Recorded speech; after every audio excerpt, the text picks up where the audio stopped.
A sexta turma do Superior Tribunal de Justiça decidiu por unanimidade soltar o ex-presidente Temer e o amigo dele, Coronel Lima. Os dois foram presos na quinta-feira passada. Temer e Lima vão cumprir algumas medidas cautelares, como a entrega do passaporte. O relator ministro Antônio Saldanha foi o primeiro a votar a favor da soltura do ex-presidente Michel Temer e do coronel João Batista Lima Filho. Sustentou que não foram apresentados indícios convincentes de que os dois réus poderiam atrapalhar as investigações, nem de que eles poderiam voltar a cometer crimes. Argumentos usados pela Justiça para decretar a prisão preventiva. O ministro também afirmou que os supostos crimes são antigos, ocorreram entre 2011 e 2015, e que Temer não tem mais cargo público que poderia levar a prejudicar a investigação. Antônio Saldanha disse que manter a prisão preventiva sem fatos novos e antes da condenação seria uma antecipação de pena. Frisa-se que, além de razoavelmente antigos os fatos, o prestígio político que teria sido essencial para a empreitada criminosa não mais persiste, visto que o paciente Michel Temer deixou a presidência da República no início desse ano e não exerce atualmente cargo público de destaque e relevância nacional. O relator propôs trocar a prisão preventiva de Temer e do coronel Lima por medidas cautelares. Em seguida, votou a ministra Laurita Vaz, que acompanhou integralmente o relator. Laurita afirmou que é preciso combater a corrupção, mas ressaltou que, embora os fatos sejam graves, não há razão para a prisão neste momento.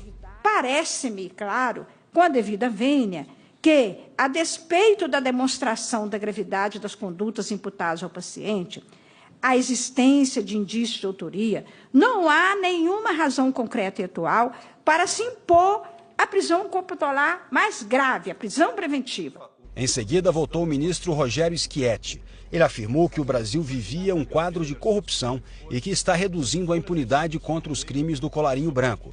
Disse que foram apresentados muitos indícios contra Temer e o coronel Lima, mas usou o mesmo argumento do relator, que o último fato criminoso apontado na denúncia ocorreu há mais de 2 anos e meio, o que, segundo ele, enfraquece a necessidade de manter a prisão. O ministro ressaltou que o habeas corpus não representa a absolvição. Insisto em enfatizar que eventual soltura do paciente não importa em desoneração de seu vínculo ao processo, pois a ele continuará a responder sob regras que deverá seguir, e muito menos representa um atestado de inocência ou uma chancela judicial pelas eventuais ilicitudes que tenha cometido. O último a votar foi o presidente da sexta turma, ministro Nefe Cordeiro. Ele disse que faltaram no processo elementos para justificar a prisão preventiva, que classificou como ilegal, e afirmou que juízes não são agentes de segurança pública, nem controladores da moral social. Mesmo eventualmente grave. Manter solto durante o processo não é impunidade, como socialmente pode parecer. É sim garantia, somente afastada por comprovados riscos legais. Aliás, é bom que se esclareça, ante eventuais desejos sociais de um juiz herói contra o crime, que essa não pode ser função do juiz. Juiz não enfrenta crimes. Juiz não é agente de segurança pública. Não é controlador da moralidade social ou dos destinos políticos da nação. O juiz criminal deve conduzir o processo pela lei e Constituição, com imparcialidade e, somente ao final do processo, sopesando adequadamente as provas, reconhecer a culpa ou declarar a absolvição. Juiz não é símbolo de combate à criminalidade. É definidor da culpa provada, sem receios de criminosos, sem admitir pressões por punições imediatas. O resultado ficou em 4-0. O ex-presidente Temer e o coronel Lima terão que obedecer às medidas cautelares.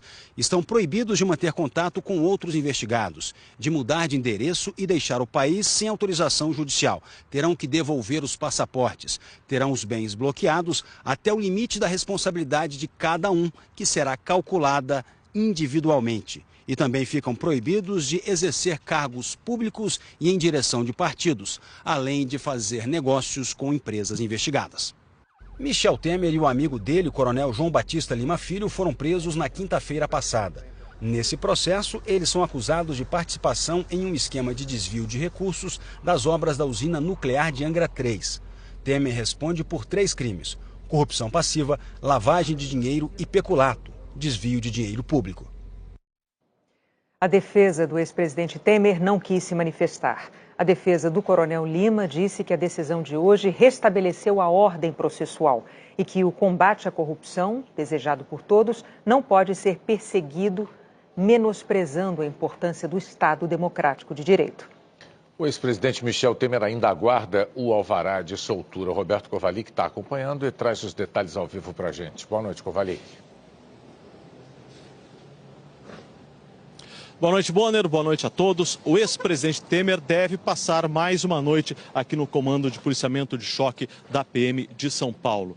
Agora à noite, o comando do batalhão e os advogados do ex-presidente receberam a informação de que o expediente na 7ª Vara Federal Criminal do Rio de Janeiro foi encerrado sem que a juíza Caroline Figueiredo expedisse o alvará de soltura. Mesmo assim, a gente pode ver que ainda há movimentação aqui na frente. Tem um carro da PM ali do outro lado da rua, fechando parte da rua. O coronel João Batista Lima também vai permanecer preso no presídio militar Romão Gomes. Ele está nesse presídio porque é policial militar reformado. O Tribunal Regional Federal da 2ª Região, no Rio de Janeiro, revogou o habeas corpus de Temer e do coronel Lima e os dois voltaram para a prisão na quinta-feira passada. Os dois se apresentaram à PF aqui em São Paulo no mesmo dia. Temer ficou 4 dias numa sala da polícia. A defesa pediu que ele fosse transferido para um local com sala de Estado Maior. Ontem, a juíza Caroline Figueiredo autorizou a transferência para o Comando de Policiamento de Choque, onde há um gabinete com mais conforto e segurança. Agora há pouco, Bonner, um carro que faz parte do transporte do ex-presidente saiu aqui do batalhão. Bonner. Roberto Kovalik trazendo ao vivo as informações de São Paulo. Renata, obrigado, Kovalik.